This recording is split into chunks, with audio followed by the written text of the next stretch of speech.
Hi hello welcome to Rafi theatre. நான் உங்கள் ரஃபி. இன்றைக்கி திரைவிமர்சன நிகழ்ச்சியில் நம்ம பார்க்க போகிற படம் ஜி ஸ்டுடியோ தயாரித்து கமல் பிரகாஷ் இயக்கி ஜிவி பிரகாஷ் திவ்ய பாரதி நடிப்பில் வெளிவந்திருக்க படம் தான் கிங்ஸ்டன். இந்த படத்தோட கதையை பற்றி பார்க்கணும்னா என்ன சொல்கிறதுன்னு தெரில, ஏன்னா அந்த படத்தில் கதையே இல்லைன்னு தான் நம்ம சொல்ல முடியும். ஓகே, கதைக்குள்ளே போவோம். தூவத்தூர்னு ஒரு கிராமம். அந்த கிராமம் பார்த்தீங்கன்னா 47 வருஷத்துக்கு முன்னாடியே அந்த ஏரியாவில் யாரும் மீன் பிடிக்க போகக்கூடாது. ஏன்னா அந்த ஏரியாவில் மீன் பிடிக்க போகிறவங்க எல்லாருமே பணமாக தான் திரும்ப வர்றாங்கன்னா கவர்மெண்ட்டே என்ன செய்யுது, போர்டு ஊண்டி பேரிகார்டு வச்சு பண்ணிடுது. ஏன்டா எங்களை மட்டும் போகலை? ஏன்னா வாழ்வாதாரமே மீனவ தொழிலில் தான் இருக்குது.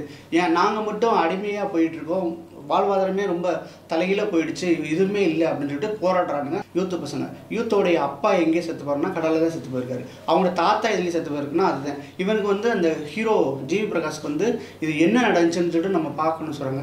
இல்லை பேய் இருக்குன்னு சொல்கிறாங்க. அந்த பேயெல்லாம் நம்ப மாட்டேன், நான் ஒரு நாள் உள்ளே போயிட்டு என்ன எதுன்னு பார்த்துன்னு சொல்லும்போது ஒரு கேரக்டர் சொல்லுது, நீ நான் செத்தாதான் நீ உள்ளே போக முடியும்னு சொல்லிட்டு உன்னை பாதுகாக்க வேண்டியது என் கடமைன்னு சொல்லிட்டு சொல்கிறாங்க ஒரு கேரக்டர். இதையும் மீறி சில இதாகி போச்சு. அதை மீறி கடலுக்குள்ளே போகிறாரு. போன ஒரு உயிரோடு திரும்பி வந்தாரா இல்லை அங்கேயே பணமானாரா, கடலுக்குள்ளே என்ன நடந்துச்சு என்ன இருந்துச்சுன்னு சொல்கிறது தான் இந்த படத்தோடைய கதை. நீங்கள் நல்லா பார்த்துங்க. இந்த படம் பார்த்தீங்கன்னா இதெல்லாம் ஒரு கதைன்னு சொல்லிட்டு எப்படி இந்த படத்தை மூவ் பண்ணாங்கன்னே தெரில. சில பேர் சொல்கிற மாதிரியே பல பேர் சொல்கிற மாதிரியும் இது ரொம்ப பயங்கரமான கிரிஞ்சான ஒரு கதைன்னு தான் சொல்ல முடியும். இவங்களுக்கு நல்லா தெரிஞ்சு போச்சு இந்த கதையை எப்படி இம்ப்ரெஸ் ஆகி இந்த படத்தில் ஜிவி பிரகாஷ் ஒத்துக்கிட்டு ப்ரொடியூஸும் பண்ணி பவானி ஸ்ரீ அவங்க சிஸ்டரும் சேர்ந்து ப்ரொடியூஸ் பண்ணியிருக்காங்க. எப்படி இதை ஒத்துக்கிட்டாங்கன்னே தெரியல. ஏன்னா இந்த கதையில் ஒன்றுமே இல்லை. உங்களுக்கு நல்லா தெரிஞ்சு போச்சு. கடலுக்குள்ளே தான் நம்ம மேட்ராக பண்ணும்போது கடலுக்குள்ளே எவ்வளோ சுவாரஸ்யமாக நீங்கள் சொல்ல முடியும். கடலுக்குள்ளேயே வாழ்ந்த தேவாரா என்னாச்சுன்னு உங்களுக்கு தெரியும் ஏற்கனவே. இந்த மாதிரி நீங்கள் ஹாரரை போய் கடலுக்குள்ளே வச்சிங்கன்னா எப்படி எடுக்குமான்றது கொஞ்சம் கூட யோசனையே இல்லாமல் இந்த படத்தை பண்ணியிருக்காங்கிறத சொல்லணும். இந்த படத்தோட ப்ளஸ் அப்படின்னு சொல்லிட்டு நம்ம பார்த்தோம்னா ஜிவி பிரகாஷ் ரொம்ப நல்லாவே நடிச்சிருக்காப்புல, மியூசிக் பண்ணியிருக்காப்புல. மியூசிக்லாம் ஆசமாக இருக்குது, சாங்ஸ்லாம் வேரியேஷன் செம்மையாக இருக்குது. பேக்ரவுண்ட் ஸ்கோர் எல்லாமே டிலைட்ஃபுல்லாக பயங்கரமாக ரொம்ப இம்ப்ரெஸ் ஆகுது. தண்ணிக்கே ஒரு பிஜிஎம் போட்டிருக்காப்புல, அவ்வளோ அழகாக இருக்குது. அந்த லான்ச் போகும்போதும் சரி வரும்போதும் சரி எல்லாமே ரொம்ப பெர்ஃபெக்டாக இருந்துச்சு. ரொம்ப சூப்பராக பண்ணாங்க. திவ்ய பாரதி கொஞ்சம் அளவில் கொஞ்சம் கம்மியாக இருந்தால் கூட அவங்களும் நடிப்பில் பார்த்தீங்கன்னா அவங்களுக்கு என்ன ரோல் கொடுத்தாங்களோ, ஒரு மீனவ பெண் எப்படி இருக்கும் பயங்கரமாக மேக்கப் போட்டு அப்படிலாம் இல்லை, நார்மலான ஒரு கேர்ள் மாதிரி வர்றாங்க போகிறாங்க. அவங்களும் அவங்க யதார்த்தமான நடிப்பை ரொம்ப நல்லாவே படிக்கிறாங்க. மற்ற அந்த கேரக்டர்ஸ் எல்லாமே பார்த்திங்கன்னா ரொம்ப பொருத்தமாக நடிச்சிருந்தாங்க. கதையும் ஸ்க்ரீன் பிளேயும் சரியாக அமையாததுனால இந்த படம் பயங்கரமாக லேக் ஆகி உட்கார முடியாத அளவுக்கு தான் இந்த படம் போச்சுன்னு சொல்ல முடியும். படத்தில் வேறு ப்ளஸ் பாயிண்ட் சொன்னோம்னா டெக்னிக்கலாக பார்த்தீங்கன்னா கேமரா ஒர்க்காக இருக்கட்டும், சிஜி, இந்த டிஐ, விஎஃப்எக்ஸ் எல்லாமே ரொம்ப பொருத்தமாக இருந்துச்சு. அதெல்லாம் முகசுளிக்கிற மாதிரி இந்த இடத்துல ரொம்ப ராங்காக பண்ணியிருக்காங்கன்னு அப்படிலாம் சொல்ல முடியாது.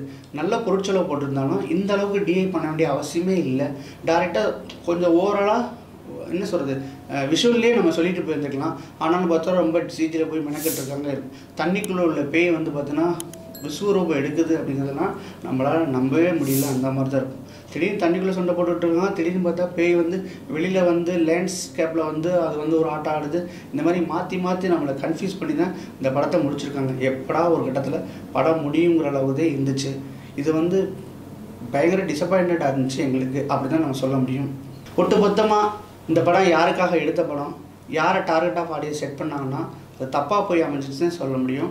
ஏன்னா இவங்க செட் பண்ண ஆடியன்ஸும் பார்த்தீங்கன்னா ஃபேமிலி ஆடியன்ஸ்க்கு பண்ணாங்களா இல்லை, ஒரு 2K கிட்ஸ் ரசிக்கிற மாதிரி சீன்ஸ் பண்ணாங்களா இல்லை, ஒரு பயங்கரமான என்ன சொல்கிறது 90s கிட்ஸ்லாம் ரசிக்கிற மாதிரி பண்ணாங்களா சீன் பண்ணாங்கன்னு அதுவும் இல்லை. நம்ம கடல் அழகாக நிறைய படத்தில் நம்மளுக்கு காமிச்சதுனால இந்த படத்தில் பார்க்குற அழகு ரொம்ப போர் அடிக்குது. ஏன்னா தேவாரங்கிற ஒரு பெரிய பட்ஜெட் படத்தில் பயங்கரமான சிஜி ஒர்க்லாம் பண்ணி அங்கே காமிச்ச அழகை விட இதில் ஒன்றும் பெருசாக அழகாக தெரியலை.